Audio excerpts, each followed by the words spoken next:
तो कैसी चल रही है सब कुछ? सब बढ़िया। हम लोगों ने कल कहाँ छोड़ा था? अच्छा, मॉनेटरी पॉलिसी स्टार्ट करने वाले थे, है ना? नाउ हेडिंग डालेंगे, मॉनेटरी पॉलिसी।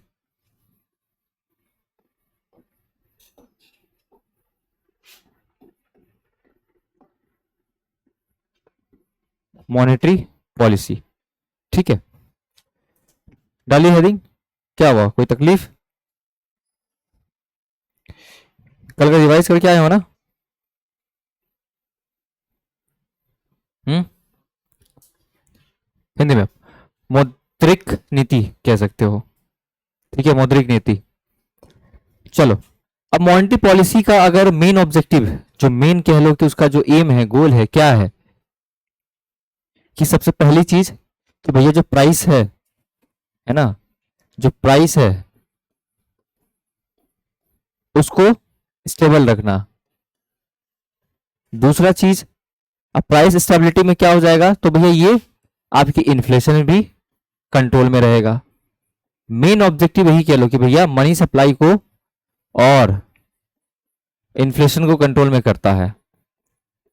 मॉनेटरी पॉलिसी के साथ में आपका फिजिकल पॉलिसी, देखो मॉनेटरी पॉलिसी जो है ये बैंक के द्वारा निर्धारित है, बैंक के द्वारा कंट्रोल की जाती है मनी सप्लाई को, इन्फ्लेशन को। फिजिकल पॉलिसी जो है ये गवर्नमेंट के द्वारा। कैसे? आप टैक्स भरते हो, है ना, डायरेक्ट टैक्स, इनडायरेक्ट टैक्स, ठीक है।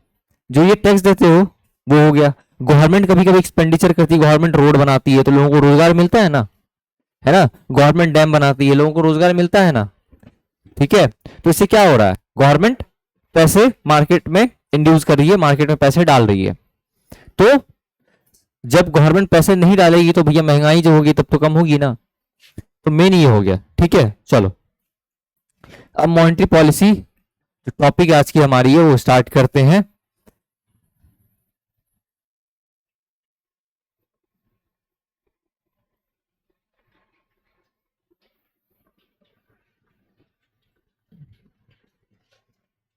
चलिए, अब देखो आरबीआई क्या करता है।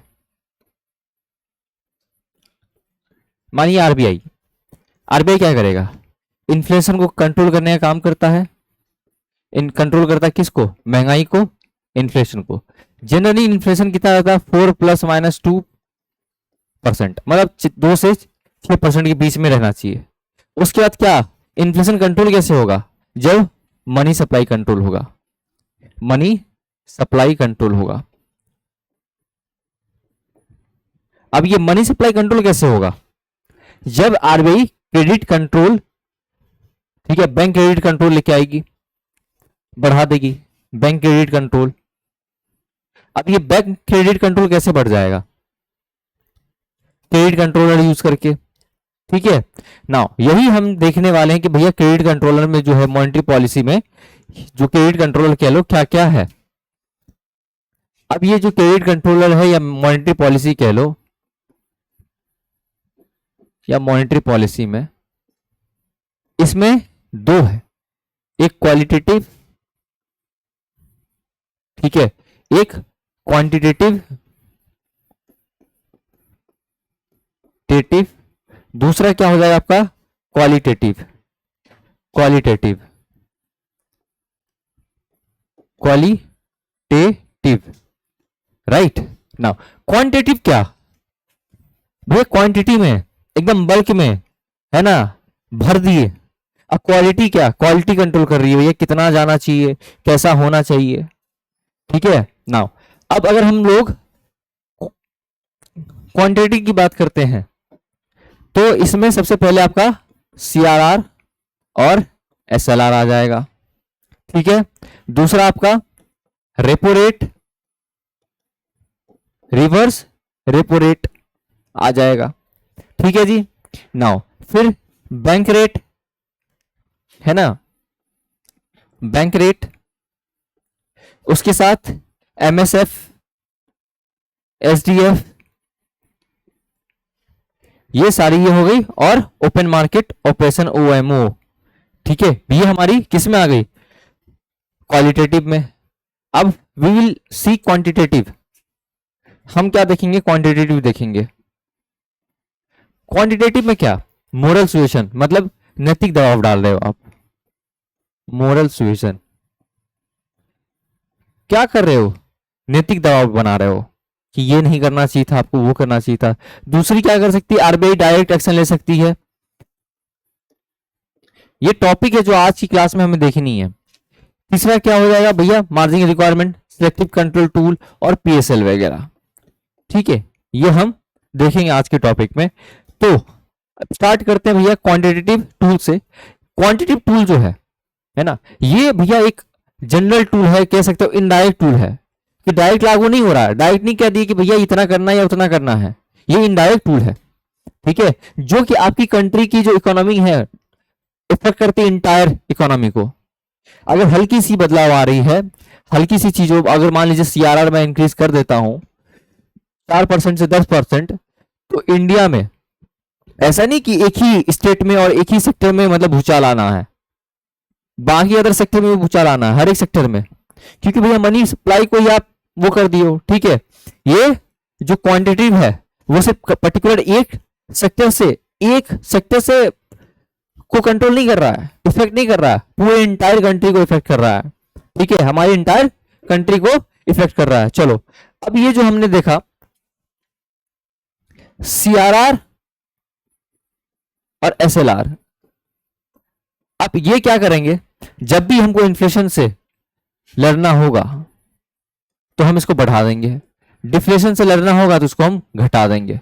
डिफ्लेशन क्या हो गया, जहां पे भैया समझ लो पैसे कम है, मंदी का माहौल है, पैसे लोगों के पास है नहीं, तो खर्च क्या करोगे आप। तो जब हम सीआरआर एसएलआर घटाएंगे तो मनी सप्लाई बढ़ जाएगी। ठीक, टॉपिक पे आते हैं। सबसे पहला टॉपिक है हमारा कैश रिजर्व रेशियो। हेडिंग डालेंगे cash reserve ratio, CRR, cash reserve ratio, cash reserve ratio.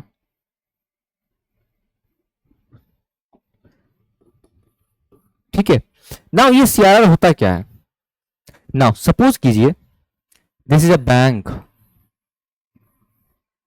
ठीक है, अब बैंक क्या है, आप बैंक में पैसा डिपॉजिट करते हो, आप क्या कर रहे हो, डिपॉजिट कर रहे हो, और बैंक क्या करती है, आपकी डिपॉजिट को एज अ लोन दे देती है किसी को। ठीक है, आपकी डिपॉजिट को, अब आपने जो 100 रुपए डिपॉजिट करा है, ठीक है, बैंक क्या करेगी, इसमें से कुछ पैसा 100 रुपए में से बैंक क्या करेगी, कुछ पैसा मान लीजिए 4% इसका, अगर सीआरआर 4% है हमारा, तो बैंक 4 रुपए 100 में से जमा कर देगी, डिपॉजिट कर देगी कहां पे, आरबीआई में। यही हमारा सीआरआर है। जब आपकी बैंक कुछ पैसे किसको कहां डिपॉजिट कर दे, आरबीआई में, as a form of cash, नगद के फॉर्म में। ठीक है, तो ये हमारा सीआरआर हो गया, जिसको नगद रिजर्व अनुपात भी कहते हैं। ठीक, नाउ अब यहां पे एक सवाल है कि क्या ये जो आरबीआई में डिपॉजिट की है ये पैसा, जैसे जनरली हम डिपॉजिट करते तो हमें इंटरेस्ट मिलता है, बैंक देती है, क्या बैंक जो पैसा डिपॉजिट कर रही है सीआरआर नॉर्म्स के अंतर्गत, तो आरबीआई क्या उसको पैसे दे रही है, क्या मतलब इंटरेस्ट दे रही है उस पैसे पे, तो नहीं, यहां पे कोई भी इंटरेस्ट नहीं मिलता है, नो इंटरेस्ट ऑन इट, कोई इंटरेस्ट नहीं मिलता है, कोई प्रॉफिट नहीं होता, नो प्रॉफिट। ठीक है, ना कोई इंटरेस्ट मिलेगा ना ही कोई प्रॉफिट मिलेगा। अब सोचो हमारे देश में अगर कोई भी चीज का नियम ना हो तो लोग माने ही नहीं, नियम होने के बावजूद लोग नहीं मान रहे हैं, नियम ना हो तो क्या हो जाएगा। अब ऐसा कमर्शियल बैंक वगैरह, सारी बैंक वगैरह करे, ठीक है, कमर्शियल बैंक हो, शेड्यूल बैंक हो, सबका मतलब नॉर्म्स वही है, बस थोड़ा हेर फेर है। जब हम लोग फाइनेंशियल इंटरमीडिएट देखेंगे तब इन चीजों को देखेंगे। तो ये जो है कुछ तो होगा ना, कोई तो रूल्स एंड रेगुलेशन होगी। तो ये जो मैंडेट है, ये जो मैंडेट है आरबीआई एक्ट 19 34 के अंतर्गत सीआरआर मेंटेन करनी पड़ेगी। समझ रहे हो, नगद रिजर्व अनुपात जो है मेंटेन करनी पड़ेगी किसके अंतर्गत, आरबीआई एक्ट 1934 के अंतर्गत। और देखो यहां पे कोई भी लीगली अगर कह दोगे आप कि कोई लीगल लिमिट हो कि मतलब कि कितना लो रखे कितना हाई रखे, ठीक है, कोई लिमिट नहीं है। बट हम क्या करते हैं यहाँ पे सीआरआर को लो ही रखते हैं, लो रखते हैं। क्यों, अगर मान लीजिए 100 रुपए मार्केट में है, आपने बैंक में डिपॉजिट करा और आरबीआई कह रही थी कि भाई साहब आप 100% क्या करोगे, सीआरआर दोगे, तो पैसा बैंक के पास होगा नहीं, है ना। अब ये 100 रुपए जो है, 100 रुपए अब अगर सीआरआर हो गया तो बैंक लोन देने के लिए क्या हो जाएगा, जीरो अमाउंट हो जाएगा। अब जीरो अमाउंट है तो जब ना पैसा होगा मार्केट में ना चीजें हो पाएंगी, जब पैसा है नहीं है मार्केट में तो कैसी इकोनॉमी फंक्शन करेगी। इसलिए हम क्या करते हैं, ट्राई करते हैं कि सीआरआर जो है कम से कम हो हमारा। क्लियर है नाउ। अब हम देखेंगे एसएलआर, यहां तक क्लियर, कोई दिक्कत, चलो।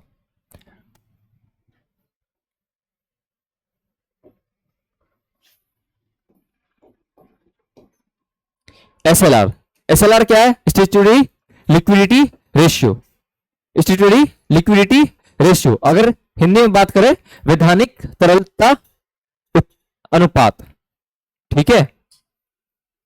तो स्टैट्यूटरी लिक्विडिटी रेशियो क्या हो गया, वैधानिक तरलता अनुपात। क्लियर है यहां तक, चलो। एसएलआर, अब एसएलआर को समझिए, सीआर में भी क्या था कि 4% हमने बैंक में रखा, यहां भी बैंक को क्या करना है, रिजर्व जो है मेंटेन करना है लिक्विड एसेट में, ठीक है, मतलब तरलता एसेट हो कि जो इजीली कन्वर्ट हो जाए, गोल्ड हो गया, कैश हो गया, गवर्नमेंट सिक्योरिटीज हो गया, लास्ट क्लास में हमने देखा था एसडीएल फंड वगैरह हो गया, ये चीजें हमें क्या करनी है, मेंटेन करनी है। अब ये आरबीआई के साथ में नहीं रख के बैंक क्या करेगी कि भैया अपने पास रख लेगी कि चलो रखते हैं, ठीक है। लेकिन ये क्या रखना है, इसको इसको लिक्विडिटी एसेट में रखना है, लिक्विडिटी एसेट में। यहां पे जो है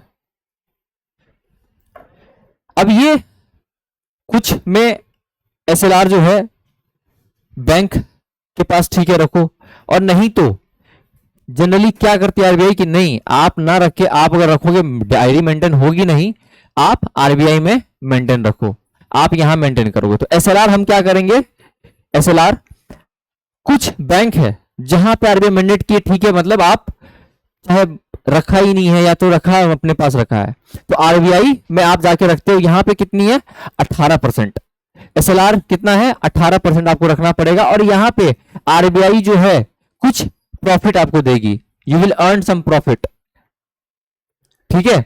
नाउ क्लियर है यहां तक।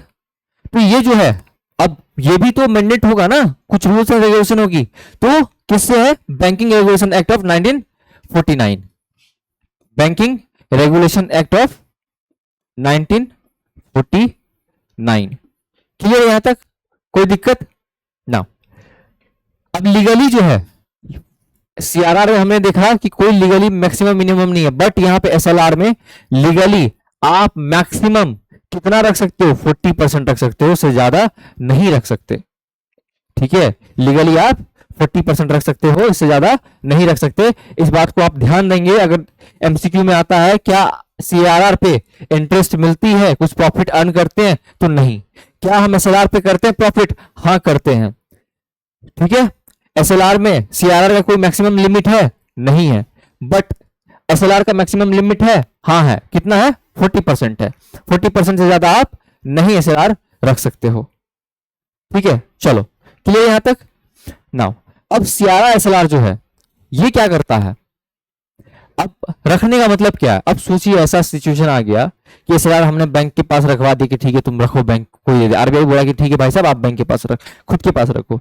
ऐसा क्यों करते हैं, सोचिए किसी ने अफवाह फैला दिया कि भाई साहब XYZ बैंक है, अब ये बैंक बैंकरप्ट हो गया, बैंक की दिवालियां निकल गई, बैंक भागने वाली है। अब आपने जो XYZ बैंक में आपने पैसा रखा है, तो आप क्या करोगे, वो पैसा आप चाहोगे ना कि भाई साहब मेरा पैसा डूबे नहीं, मुझे पैसा मिल जाए, आप दौड़ोगे बैंक की ओर, बैंक के पास आप जा रहे हो तो बैंक क्या करेगी, पैसे तो आपको दे नहीं पाएगी, क्योंकि बैंक तो मतलब ऑलरेडी लोन में दे रखी है ना। बट कुछ भीड़ को शांत करने के लिए कुछ पैसे आपको दे देगी कि भैया देखो हम दिवालिया नहीं हुए। कहां से पैसे देगी, वह अपना CRR SLR कोटा से निकाल के आपको पैसा दे देगी। क्लियर है। चलो अब ये जो है आरबीआई CRR SLR को यूज करती है इन्फ्लेशन को कंट्रोल करने में, लेकिन जनरली आरबीआई जो रिलाई करती है किस पे, रेपो रेट पे। ठीक है नाउ अब हम देखेंगे रेपो रेट। चलो मॉनेटरी पॉलिसी में नेक्स्ट सेगमेंट हमारा है, नेक्स्ट सेगमेंट हमारा क्या है लिखो, तो RBI liquidity adjustment facility. RBI liquidity adjustment facility, तरलता समायोजन सुविधा, तरलता समायोजन सुविधा। ठीक है नाउ LAF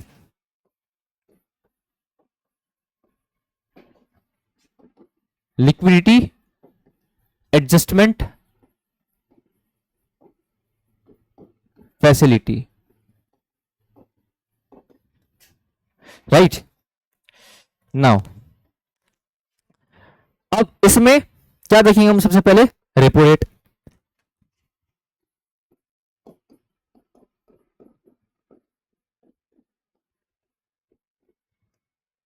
रेपो रेट ठीक है जी, हम क्या देखेंगे, रेपो रेट। अब रेपो रेट क्या होता है, ये इंटरेस्ट रेट है, राइट। ये इंटरेस्ट रेट है जब आरबीआई से बैंक उधार लेती है, कर्ज लेती है, ठीक है, और बदले में कुछ गिरवी रखती है ना, तो उस पर इंटरेस्ट रेट जो लगती है उसको हम लोग क्या बोलते हैं, रेपो रेट बोलते हैं। ठीक है नाउ रेपो रेट क्या है, इंटरेस्ट रेट है जब भी आरबीआई से बैंक पैसा लेगी और उस पैसे पे जो इंटरेस्ट आरबीआई लेती है बैंक से उसको हम लोग रेपो रेट कहते हैं ना। उसको समझते कैसे, ये आप देखिए ये आपका आरबीआई है, अब ये समझिए एसबीआई है, अब ये हमारे यहां पे अंबानी जी, अंबानी जी को चाहिए पैसा, ठीक है।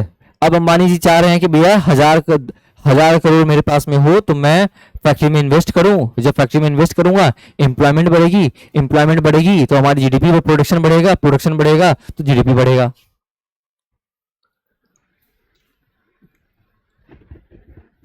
ठीक है, प्रोडक्शन बढ़ेगा तो जीडीपी बढ़ेगा। नाउ अब ये अंबानी जी को पैसा चाहिए गया एसबीआई के पास में, बट एसबीआई के पास उतना पैसा है नहीं कि 1000 करोड़ 10,000 करोड़ दे दे अंबानी जी को। तो एसबीआई क्या करेगी कि सरकार मेरी पैसा तो मतलब कहीं और है, मुझे कहीं और से पैसा मिलना है, आप तत्काल भाव के लिए, तत्काल के लिए 15 दिन के लिए, 10 दिन के लिए, 12 दिन के लिए, 14 दिन के लिए आप मुझे क्या करो, लोन दे दो। तो यहां गई एसबीआई कि भैया आप मुझे क्या करो, 1000 करोड़ दे दो। ठीक है, अब बोली कि ठीक है, बदले में जो है हम आपको क्या करेंगे, कुछ कोलेट्रल जो है कुछ गिरवी रखेंगे, डिपॉजिट कर देंगे। ठीक है नाउ अब ये हो गया। अब ये आरबीआई जो पैसा दी, आरबीआई जो एसबीआई को पैसा दी 1000 करोड़ और इस पे जो इंटरेस्ट ली, जो भी 2% 4%, 4% मान लीजिए, ये आपका क्या हो गया, रेपो रेट हो गया। समझ गए, ये आपका रेपो रेट हो गया। जब एसबीआई को पैसे आरबीआई दे रही, उस पर इंटरेस्ट ले रही है तो वो रेपो रेट हो गया। नाउ अब रिवर्स रेपो रेट, अब इसी को हमको जानना है, रिवर्स रेपो रेट। सिंपल सी बात है, क्या करो, सिचुएशन को रिवर्स कर दो, रिवर्स रेपो रेट।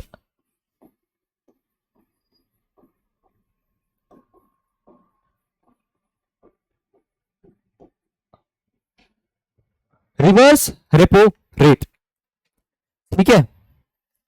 नाउ अब रिवर्स रेपो रेट में क्या हो गया भैया, यहां पे क्या है कि जब बैंक के पास में क्या है, सरप्लस फंड है, मान लीजिए एसबीआई के पास में बहुत पैसा आ गया, अब एसबीआई क्या करती है कि आरबीआई के पास में जाके जमा कर देती है शॉर्ट पीरियड के लिए, और आरबीआई क्या करती है, जो उस पर इंटरेस्ट देती है बैंक को,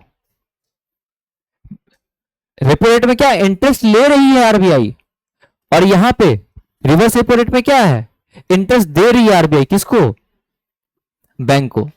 तो ये समझिए आरबीआई है, ये एसबीआई है। अब आरबीआई जो है, अब एसबीआई डिपॉजिट की, ठीक है, एसबीआई क्या कर रही है, डिपॉजिट कर रही है। एसबीआई डिपॉजिट कर दी सरप्लस मनी, जो इसके पास में सरप्लस था, और बदले में क्या कर रही है, आरबीआई क्या कर रहा है, गवर्नमेंट कोलेटरल, गवर्नमेंट सिक्योरिटीज जो है एज कोलेटरल दे रहा है, मतलब गिरवी के तौर पे गवर्नमेंट सिक्योरिटीज वगैरह यहां पे दे दिया। ठीक है, इस बात को ध्यान रखेंगे। और इंटरेस्ट इसको दे रहा है, कुछ परसेंट का इंटरेस्ट, तो इसी को हम क्या बोलते हैं, reverse repo rate. Repo rate में क्या है कि जब आप आरबीआई से बैंक, एज ए बैंक मैं आरबीआई से लोन ले रहा हूं और आरबीआई को मैं कुछ इंटरेस्ट रेट दे रहा हूं और बदले में कोलेटरल में गवर्नमेंट सिक्योरिटीज वगैरह भी दे रहा हूं, तो वो हमारा क्या हो गया, रेपो रेट। जब उल्टा इसका हो गया, जब आरबीआई को मैं पैसा दे रहा हूं और आरबीआई मुझे इंटरेस्ट रेट दे रही है और आरबीआई मुझे मतलब कोलेटरल दे रही है गवर्नमेंट सिक्योरिटीज वगैरह, तो वो क्या है, रिवर्स रेपो रेट। अब ये जो रेपो रेट है, रेपो रेट जो है आपका, इसको हम लोग पॉलिसी रेट भी कहते हैं। रेपो रेट को क्या कहते हैं, पॉलिसी रेट भी कहते हैं।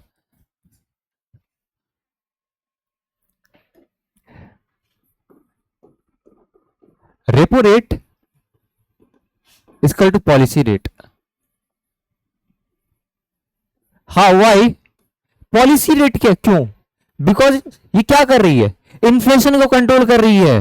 क्या कर रही है, इन्फ्लेशन को कंट्रोल कर रही है। हाउ हाउ हाउ, कैसे, बताइए, कैसे कंट्रोल कर रही है। नाउ सपोज कीजिए,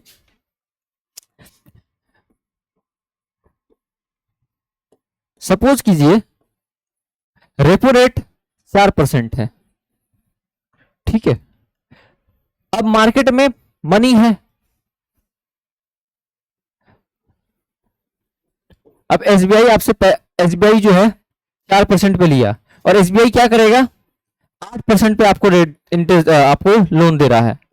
क्यों, क्योंकि भैया एसबीआई जो है उसको कुछ प्रॉफिट तो कमाना है ना, बैंक है वो अपने एम्प्लॉय को ऑपरेशनल वर्क के लिए चीजें निकालनी होगी, तो कुछ प्रॉफिट रखेगा। अब सोचिए जैसे ही लोन महंगा हो गया, जैसे ही ये आरबीआई ने, अगर आरबीआई इसको 8% कर देता है, तो भैया बैंक कितना कर देगा, 15 से 16%।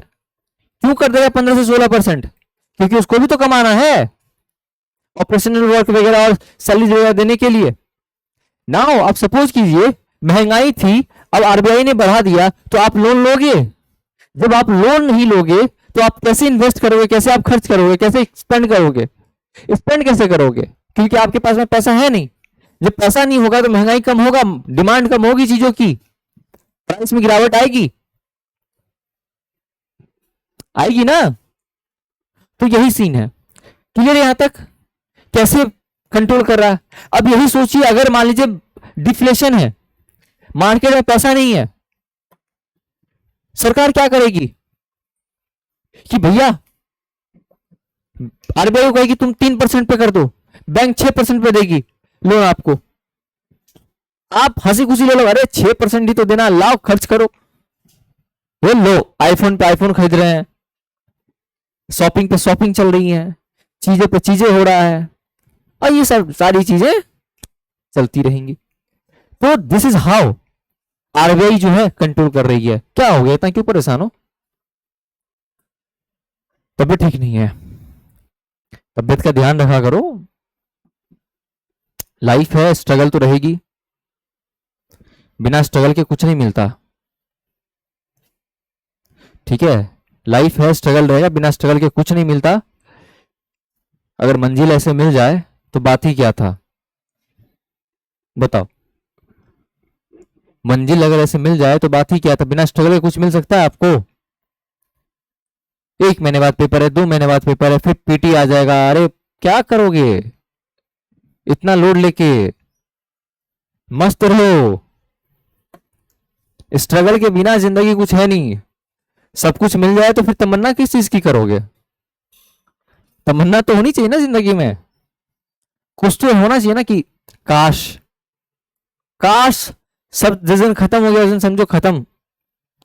चलो हो गया repo rate, reverse repo rate. Repo rate जो है भैया, चलो अब यहां रेपो रेट में एक चीज कि आप रेपो रेट में जो है गवर्नमेंट सेक्रेटरी जो है एसएलआर कोटा से नहीं रख सकते हो, इस बात को याद रखोगे। अगर हम यहां आते हैं रेपो रेट में, तो यहां पे आप एसएलआर कोटा से गवर्नमेंट सिक्योरिटीज नहीं रख सकते हो, इस बात को ध्यान रखेंगे। चलो नाउ, अच्छा market repo rate. Market repo rate क्या होता है?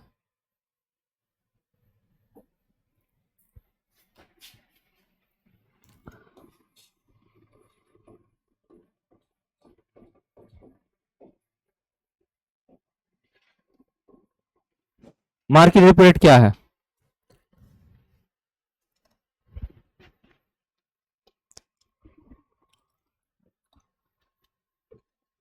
हम्म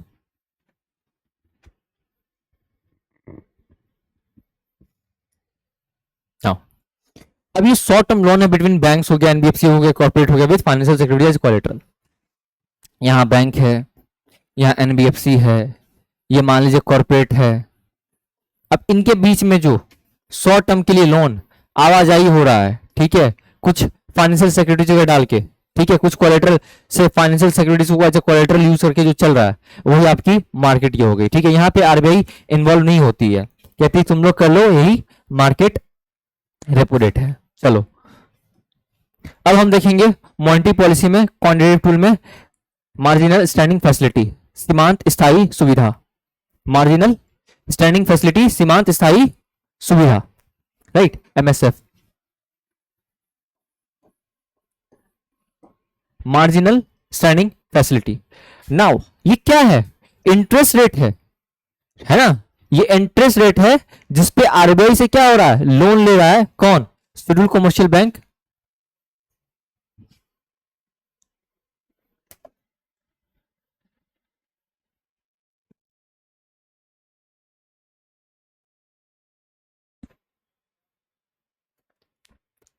ठीक है, तो मार्जिनल स्टैंडिंग फैसिलिटी, सीमांत स्थायी सुविधा क्या है कि भैया देखो, जैसे रेपो रेट में इंटरेस्ट रेट पे आरबीआई को इंटरेस्ट रेट देके शेड्यूल कॉमर्शियल बैंक और जाके आपका क्या बोलते हैं रूरल रिजर्व बैंक जो है लोन ले रहा था, गवर्नमेंट सिक्योरिटीज दे रहा था एज ए कोलेटरल, है ना।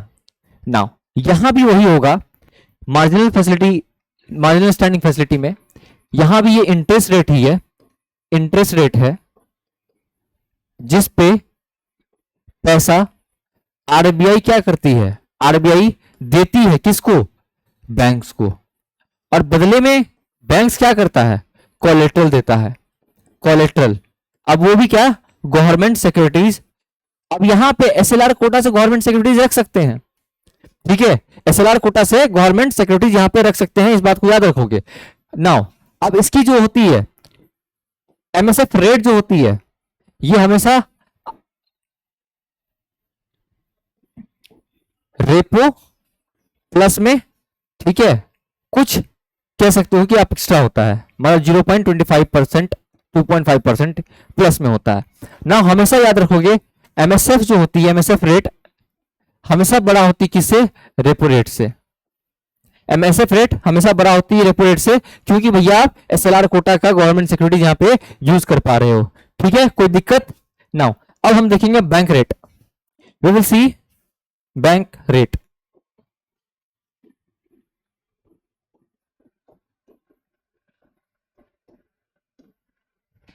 बैंक रेट,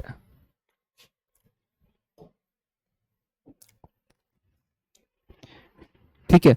अब बैंक रेट कब आता है, इंट्रोड्यूस जो हुआ बैंक रेट, जो बैंक रेट का जो परिचय हुआ कब आया बैंक रेट, तो ये आपकी आरबीआई एक्ट 1934, आरबीआई एक्ट 1934 के अंतर्गत ये आ रखा है, राइट। नाउ ये क्या है, इसकी जो इंटरेस्ट रेट होती है, इस पे जो इंटरेस्ट रेट है, ये जो इंटरेस्ट रेट है वो आपकी कैसी होगी, रेपो रेट के बराबर। रेपो रेट अगर मान लीजिए 4% रेपो रेट है तो भैया आपकी बैंक रेट भी 4% होगी।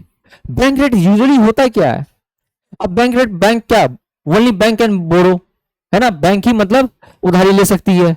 अब कोलेटरल जो है, अब डिपेंड करेगा कि भैया आरबीआई कहेगी कि मुझे क्या कोलेटरल चाहिए नहीं चाहिए, वो आरबीआई के डिस्क्रिप्शन पे है कि आरबीआई की मनमानी है यहाँ पे। भैया हमको कोलेटरल जो चाहिए अगर आप दे पा रहे हो ठीक है, क्राइटेरिया फुलफिल हो पा रहा है ठीक है, अदरवाइज कोई मतलब नहीं है, आप देख लो अपना, है ना। नाउ अब ये जो लोन होता है, अगर इसकी लोन ड्यूरेशन देखेंगे आप,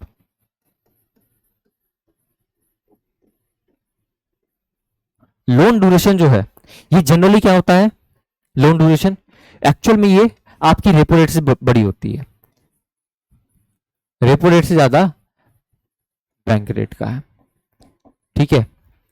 नाउ क्लियर है। अब ये बैंक जो जनरली क्या कर रही है, ये बैंक रेट जो है जनरली किस पर्पस पे यूज हो रहा है, किस पर्पस के लिए यूज हो रहा है, पेनल्टी के लिए।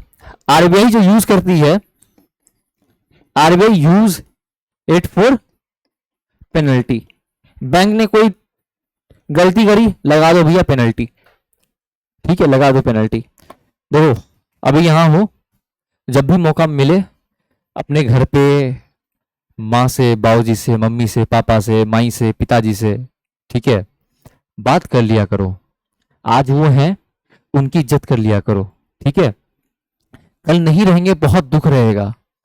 उनसे ऊंची आवाज में ये अगर आप सोच रहे हो कि सिविल सर्विसेज कर रहे हो, आपको बहुत आता है, आप बहुत जानते हो, अपने बाबूजी से, अपने पिताजी से, अपने पापा से बहुत जान गए हो, तो याद रखो जितना जीवन आप जिए नहीं हो, दुगना वो जी चुके हैं। कभी कभी मैं बच्चों को देखता हूँ कि अपने बाप से, अपने माँ से एकदम ऊंची आवाज में बात करते हैं, ऐसा लगता है कि उनको कुछ नहीं आता। ठीक है, भले ही आपको किताबी ज्ञान है, लेकिन जिंदगी की जो ज्ञान है उनसे बेहतर नहीं होगी, समझ रहे हो। तो कभी भी ये अगर आने लग जाए कि मैं बहुत जानता हूं, तो हमेशा याद रखना जिस उम्र में हो, उस उम्र में तो लगता है कि बहुत जानते हो, लेकिन 5 साल के बाद रियलाइज होगा कि आपने बहुत बड़ा मिस्टेक करा था। और जब अगर मान लो माँ बाबू जी नहीं हो, तो जिंदगी एकदम से अधूरी हो जाती है। मैं वैसे लोगों को भी देखता हूँ जिनके लाइफ में मम्मी पापा नहीं है, तो कितना उनको तकलीफ होती है। अरे आप बाहर ही हो, सोचो ना, आप घर पे नहीं हो, घर से बाहर ही हो, कितनी तकलीफ होती है आपको चीजों में। घर पे थे, मम्मी एकदम खाना बना के दे रही है, कपड़े धुल के दे रही है, आयरन करके मिल रहा है, यहाँ पे कौन है करने के लिए। तबियत खराब होती तो वहां जल्दी ठीक हो जाते थे, 2 दिन फटाक से दौड़ रहे हैं, यहाँ पे 10 दिन पड़े रहो। तो हमेशा माँ बाप से ऊंची आवाज में बात नहीं करने का, इज्जत देना सीखो, ठीक है। ज्ञान बहुत हो नहीं गया है, अब लग रहा है अगर ज्ञान बहुत है तो समंदर कभी देख के आ जाना। समंदर में जो एक सुई गिर जाती है ना, तो वही सुई भर ज्ञान नहीं हुआ आपको, आप पूरा समंदर पड़ा हुआ है। चलिए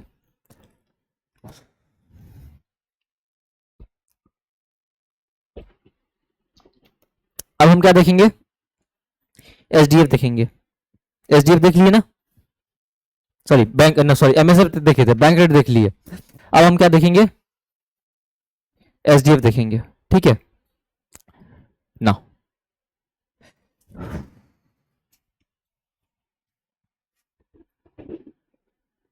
अब एसडीएफ जो है ये 2013 से पहले था नहीं, 2013 में एसडीएफ आया, ठीक है।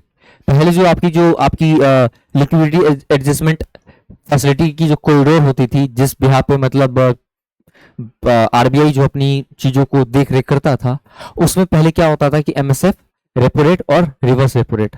बट नाउ अभी क्या है कि आरबीआई किस पे देखती है भैया, एमएसएफ, रेपो रेट और एसडीएफ। तो भैया ये एसडीएफ क्या है, तो स्टैंडिंग डिपॉजिट फैसिलिटी।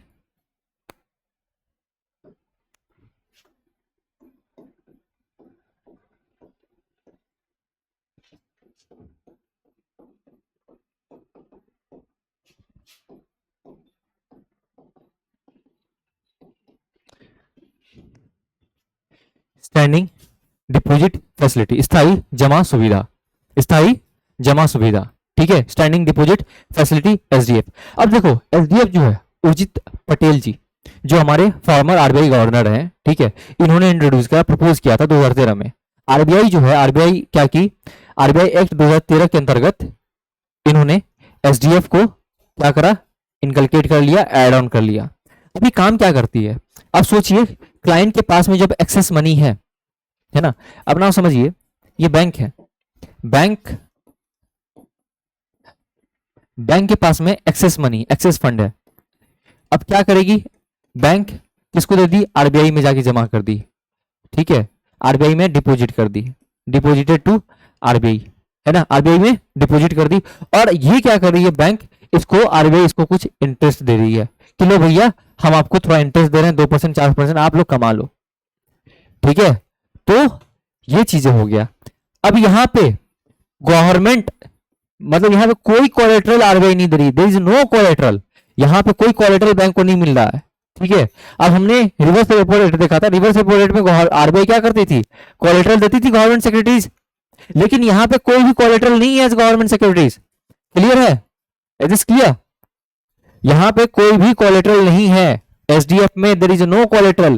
तो जो भी एक्सेस मनी बैंक के पास में होगा, बैंक क्या करेगा, आरबीआई में डिपॉजिट कर देगा, और आरबीआई उनको क्या करेंगी, कुछ इंटरेस्ट रेट देंगी, क्लियर है। अब इसकी बेनिफिट क्या है, क्यों यूज हो रहा है, इसकी बेनिफिट क्या है, इसकी बेनिफिट ये है कि भैया ये हेल्प कर रहा है क्या करने में, आपको आपके इन्फ्लेशन को कंट्रोल करने में, how, bye absorbing access liquidity without pledging government securities,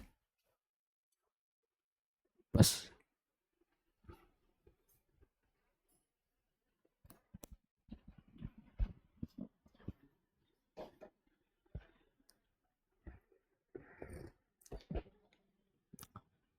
ठीक है, नाउ तो यहां पे क्या कर रही है, हेल्प कर रही है, क्यों, जो एक्सेस लिक्विडिटी है उसको एब्जॉर्ब करने में, एब्जॉर्ब हो जाएगी without giving government collateral as a cash, clear है, यहां तक कोई दिक्कत। ऑनलाइन वाले ऐसा नहीं समझना है कि सर जो है इग्नोर करके चल रहे हैं हम लोगों को, ठीक है, ऐसा कुछ नहीं है। चलो, पॉलिसी कॉरिडोर डिस्कस कर लिए थे, बट रिटर्न फॉर्म में देख ले,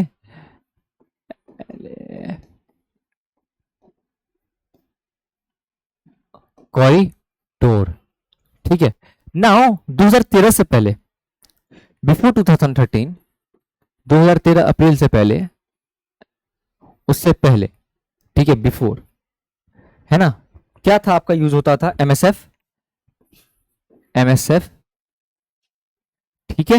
नाउ रेपो रेट और रिवर्स रेपो रेट, ठीक है। अब रिवर्स रेपो रेट में क्या है भैया, रिवर्स रेपो रेट में है जब एक्सेस मनी है मार्केट में तो एब्जॉर्ब कर लेगा, है ना। चलो क्लियर यहां तक,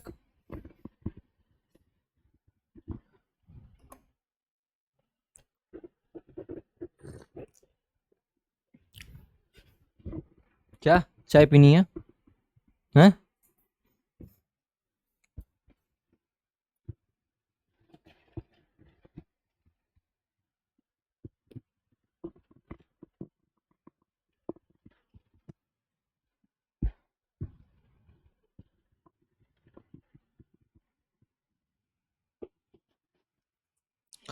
चलिए क्लियर है यहां तक। नाउ अब 2013 के बाद में, आफ्टर इसके बाद में आपकी एमएसएफ रही, एमएसएफ के उसके बाद रेपो रेट, ये पॉलिसी कॉरिडोर था, उसके बाद आपकी एसडीएफ आ गई, ठीक है। नाउ एसडीएफ जो यहाँ पे एमएसएफ जो है, रेपो रेट प्लस में 0.25%, और एसडीएफ जो हमेशा रहती है रेपो रेट माइनस में 0.25%, ठीक है, इस बात को ध्यान रखेंगे। यहां तक हमारा क्या हो गया, क्वांटिटेटिव टूल के कुछ अहम भूमिका थे जो हमने देख लिया। अब हमें देखना है, ठीक है, रेपो रेट वगैरह हो गया, open market operation, will see open market operation.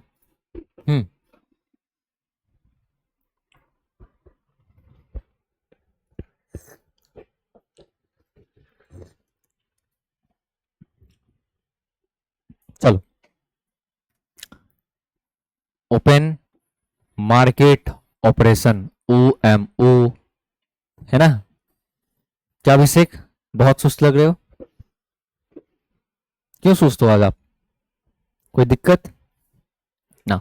Open market operation में क्या करेंगे, जब भी हमें इन्फ्लेशन से लड़ना होगा कभी भी, तो हम क्या करेंगे, गवर्नमेंट सिक्योरिटीज को बेच देंगे। इन्फ्लेशन से अगर हमको लड़ना है, महंगाई से लड़ना है, गवर्नमेंट सिक्योरिटीज को हम बेच देंगे।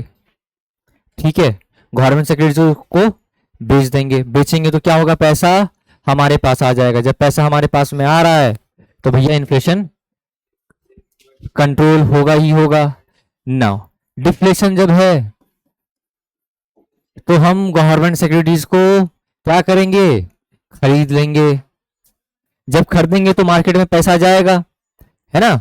चलो अब हम देखते हैं ओपन मार्केट ऑपरेशन में, ओपन मार्केट ऑपरेशन ना, ओपन मार्केट ऑपरेशन में देखो, ठीक है, खुले बाजार का संचालन, खुले बाजार का संचालन, ठीक है। अब इसमें क्या हो गया, आरबीआई क्या करेगी, गवर्नमेंट सिक्योरिटीज को खरीद लेगी। मानिए आरबीआई क्या करी, आरबीआई बाय गवर्नमेंट सिक्योरिटीज। अब गवर्नमेंट सिक्योरिटीज को खरीद ली, अब क्या होगा, मनी सप्लाई जो है भैया इंक्रीज हो जाएगा, मार्केट में मनी बढ़ जाएंगी। जब मनी सप्लाई इंक्रीज हो गया तो भैया क्या होगा, आपके हाथ में पैसा ही पैसा। ठीक है, जब पैसा है तो आप क्या करोगे, खर्च करना स्टार्ट करोगे। अब मान लीजिए अब महंगाई है, इन्फ्लेशन बढ़ गया, तो आरबीआई क्या करेगी, आरबीआई सेल कर देगी किसको, गवर्नमेंट सिक्योरिटीज को। मनी सप्लाई डिक्रीज हो जाएगा। लो भैया बहुत महंगाई थी, आपके हाथ में पैसा है नहीं, आईफोन अब खरीदोगे नहीं, है ना नया, आई शॉपिंग करने के लिए फिर पैसा कम हो जाएगा। ठीक है, फिर विंडो शॉपिंग करोगे। अच्छा हाँ, विंडो शॉपिंग एक टर्म है। विंडो शॉपिंग क्या होता है, विंडो शॉपिंग ये होता है, हम जब ऑनलाइन जाते हैं चीजों को देखते हैं, हम एक्चुअल शॉपिंग नहीं कर रहे हैं, बस देख के छोड़ दिए, वही विंडो शॉपिंग है। समझ रहे हो, गए आराम से। होती है ना कभी कभी मन करता कुछ ले लेने का, लड़कों को अब बाइक लेने का मन कर रहा है, आराम से जा क्या कर रहे हैं, विजिट कर रहे हैं, देख लिए लेकिन लिए नहीं, वही क्या विंडो शॉपिंग। चलो अब मार्केट स्टेबलाइजेशन, मार्केट स्टेबलाइजेशन। चलो देखो ये सब पे क्वेश्चन यूपीएससी पूछ रखी है। अब बीपीएससी में चांसेस है कि भैया जब माथा घूमे हमारे चेयरमैन साहब का, तो हो सकता है कि वही पीवाईक्यू के थीम को उठा के डाल दे। तो इतना आपके पास में होना चाहिए कि भैया ये जो चीजें ये आप करके आओ, छूटे ना आपसे। समझ रहे हो। नाउ मार्केट स्टेबलाइजेशन स्कीम, बाजार स्थिरीकरण योजना। अब इसमें क्या होगा, आरबीआई क्या करेगी, बाजार स्थिरीकरण योजना में आरबीआई क्या करेगी, बेच देगी गवर्नमेंट सिक्योरिटीज को, जो उनकी जो बढ़िया गवर्नमेंट स्पेशल गवर्नमेंट सिक्योरिटीज होगा तो उनको बेच देगी, ताकि जो अगर एक्सेस लिक्विडिटी है, ज्यादा पैसा मार्केट में है, तो उसको एब्जॉर्ब कर ले। इन्फ्लेशन से लड़ने के लिए हम लोग क्या करते हैं, मार्केट स्टेबलाइजेशन यूज करते हैं। ऑपरेशन ट्विस्ट एक टर्म था, स्टेबलाइजेशन, इसी में स्टेबलाइजेशन। अब ये क्या होता है, मान लीजिए डॉलर है ना। अब डॉलर महंगा सस्ता जो हो रहा है, डॉलर डॉलर मार्केट में जो, और उसकी वजह से जो हमारी पैसे जो है, इंडियन करेंसी जो है महंगा सस्ता हो रहा है, उसको मेंटेन रखने के लिए जब आरबीआई इंटरवीन करती है, इसको हम डिटेल में पढ़ेंगे आगे। अभी बस इतना बता दे रहा हूं जो आपका काम चल जाए, कि जब आरबीआई इंटरवीन करती है उसको मैनेज करने के लिए, अपनी करेंसी को, ठीक है, बचाने के लिए, ना ज्यादा महंगा होने दे ना ज्यादा सस्ता होने दे। अगर मान लीजिए हमारी करेंसी अगर ज्यादा सस्ती हो रही है या ज्यादा महंगी हो रही है, तब आरबीआई इंटरवीन करती है कि भैया उनकी डॉलर को खरीद के हमारी करेंसी को महंगा सस्ता किया जा सके। तो उसी को हम क्या कहते हैं, स्टेबलाइजेशन कहते हैं। क्लियर है। नाउ अब ऑपरेशन ट्विस्ट देखेंगे। ऑपरेशन ट्विस्ट 2019 में आया था।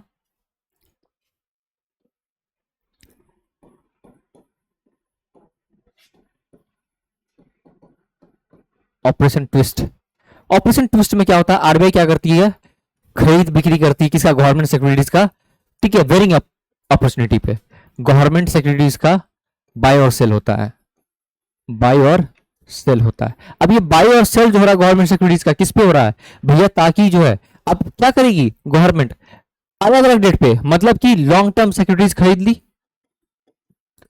लॉन्ग टर्म सिक्योरिटीज को सेल कर दी, और शॉर्ट टर्म सिक्योरिटीज को, ठीक है, खरीद ली, बाय कर ली।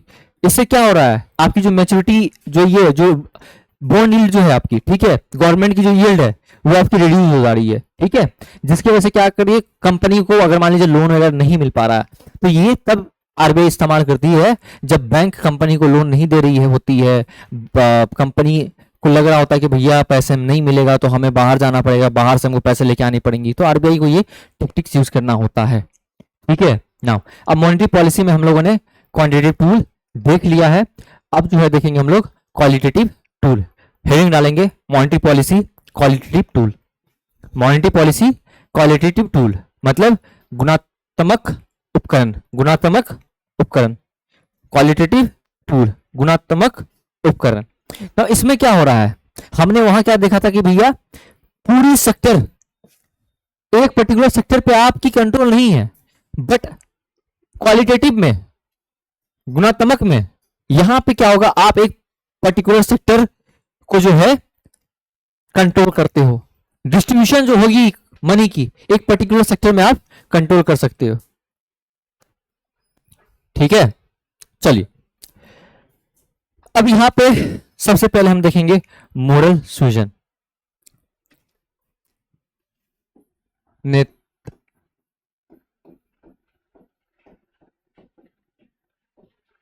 मोरल सुजन मतलब नैतिक अनुनय, ठीक है, नैतिक दबाव, नैतिक अनुनय कह सकते हो, मोरल सुजन।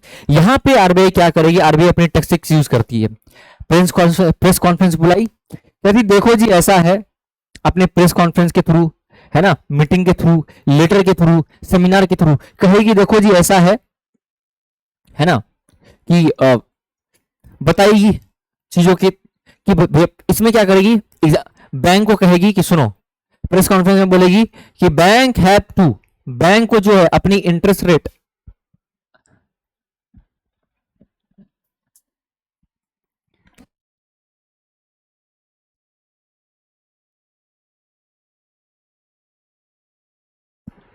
ठीक है ना, तो मोरल सुएजन जो है नैतिक अनुनयन, है ना, तो क्या करेगी है, तो यहां पे क्या करेगी, टैक्टिक्स यूज करती है आरबीआई गवर्नर, आरबीआई गवर्नर। अच्छा अभी प्रेजेंट आरबीआई गवर्नर कौन है, आप बताओगे कौन है, ऑनलाइन वाले कमेंट करोगे, प्रेजेंट आरबीआई गवर्नर कौन है, ठीक है। चलो तो यहां पे मीटिंग वगैरह में बोलेगी कि देखो भैया मतलब ऐसे ऐसे सीन है, बैंक को अर्ज करेगी देखो तुम जो है अपनी रेपो रेट को कम करो, है ना, इनकरेज करेगी किसको, कि बैंक को, कि भैया आप रूरल एरिया में जाओ, गांव दराज जाओ, वहां पे अपनी बैंक की ब्रांच को एक्सपेंड करो, है ना, प्रमोट करो, क्या बोलते फाइनेंशियल लिटरेसी बढ़ाओ, है ना, आप लोन दो बियॉन्ड एसपीएसएल कोटा, अभी पीएसएल कोटा भी देखेंगे, राइट। नाउ अब पब्लिसिटी एज प्रेशर टूल, अब पब्लिसिटी करेगी, यहाँ पे प्रेशर डालेगी, अब यहीं पे पब्लिसिटी करेगी, पब्लिसिटी और प्रेशर टूल यूज करेगी, कॉन्फ्रेंस में मीटिंग में आएगी, आराम से बुला लिए हम 10-15 तो मतलब न्यूज एंकर्स को, और जाके बोल रहे हैं देखो जी ऐसा है कि हमने रेपो रेट कम कर दिया है, लेकिन बैंक जो है रेपो रेट नहीं कम कर रही है, इस वजह से आपको लोन महंगा मिल रहा है, इसलिए लोन आपको महंगा नहीं मिल रहा है। पब्लिक प्रेशर क्रिएट करती है ताकि बैंक जो है रेस्पॉन्सिबली काम करे।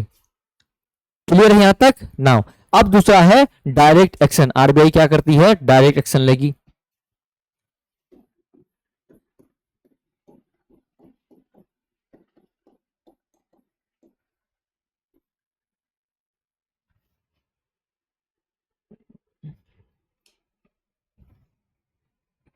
Direct action. नाउ अब आरबीआई ऑथराइज है कि भैया बैंक को क्या करे, पनिश करे बैंक को, नॉन बैंक को, जब वो उसके कंप्लायंस से, उसकी जो नियम है उसके अंतर्गत नहीं मिलती है। अब किस किस के अंतर्गत डायरेक्ट एक्शन ले सकती है, आरबीआई एक्ट, पहला तो हो गया आरबीआई एक्ट, दूसरा क्या हो गया बैंकिंग रेगुलेशन एक्ट, तीसरा बताओ, payment and settlement system act, payment and settlement system act, right. चौथा, PMLA, prevention of money laundering activities, prevention of money laundering कह लो, ठीक है। नाउ फेमा हो गया, फॉरेन एक्सचेंज मैनेजमेंट एक्ट, ठीक है, फॉरेन एक्सचेंज मैनेजमेंट एक्ट। ये सब के अंतर्गत आरबीआई के पास में अधिकार है कि बैंक के ऊपर क्या कर सके, बैंक को पनिश कर सकती है, बैंक को के ऊपर दबाव डालेगी कि भैया आपने ऐसा क्यों करा। Banks are responsible to RBI. यहां तक कोई दिक्कत? नाउ एक है क्लॉबैक प्रोविजन, क्लॉबैक प्रावधान, क्लॉबैक प्रोविजन।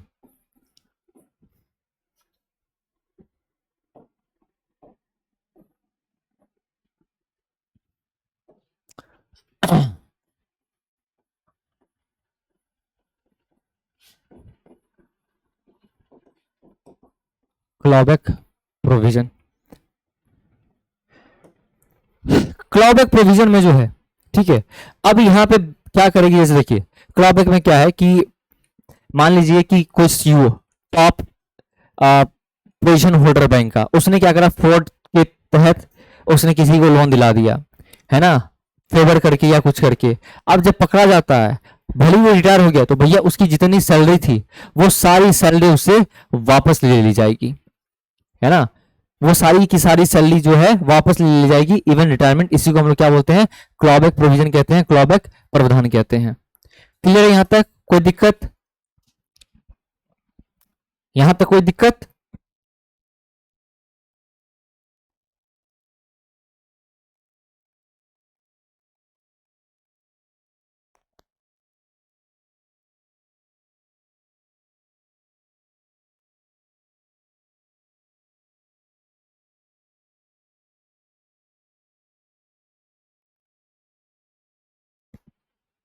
ठीक है, चलो। ना बाकी जो है पीएसएल, पीएसएल वगैरह जो है, पीएसएल पीएसएल फिर शॉर्टफॉल देखेंगे, फिर जाके पीएसएल सर्टिफिकेट देखेंगे और मॉनेटरी पॉलिसी, एंड उसके बाद हम लोग फाइनेंशियल इंटरमीडिएट देखेंगे। फाइनेंशियल इंटरमीडिएट में ज्यादा कुछ डिटेल्स में नहीं जाएंगे, बट उतना ही जाएंगे जितना बीपीएससी में आ रहा है, ठीक है। अभी तक ये जो था बेसिक बताना बहुत जरूरी था, क्यों? क्योंकि भैया ये जो है आपको पता होना चाहिए कि भैया मनी सप्लाई कैसे मार्केट में काम करती है, भले ही बीपीएससी पूछे या ना पूछे। ये मेरी उत्तरदायित्व बनती है, रिस्पॉन्सिबिलिटी बनती है कि as a civil servant, student, aspirant, आपको ये चीजें पता होनी चाहिए कि मनी जो है मार्केट में कैसे फंक्शन कर रही है। बाकी तो बैंक का क्या, एसबीआई के बारे में उठाए पढ़ लिए, लेकिन रेपो रेट हो गया, रिवर्स रेपो रेट हो गया, एमएसएफ हो गया, एसडीएफ हो गया, है ना, ये सारी चीजें जो है जाननी जरूरी इसलिए हो जाती है कि कल चल के आप बैठे हो कहीं पे, कोई कह रहा है कोई चीज, अब देखिए कि भैया इन्फ्लेशन बढ़ गया, तो आप कह पाओगे ना कि हाँ हमारे पास में ये टूल है जिससे हम इन्फ्लेशन को कंट्रोल कर सकते हैं। ऐसी चीजें हो सकती है, वैसी चीजें हो सकती है, ठीक है। आराम से पढ़िए, स्वस्थ रहिए, तबियत पे ध्यान दो। देखो मौसम अभी जो है ना ऐसा हो गया है कि पंखे में रहोगे ठंड लगेगा, नहीं रहोगे गर्मी लगेगा, तो कम करके आराम से रहो, तबियत पे ध्यान दो। एग्जाम है, अभी आप एफर्ट नहीं कर सकते बीमार होना, ठीक है। कोई दिक्कत हो हम लोग बैठे हैं यहाँ पे, चलो, थैंक यू, चलिए।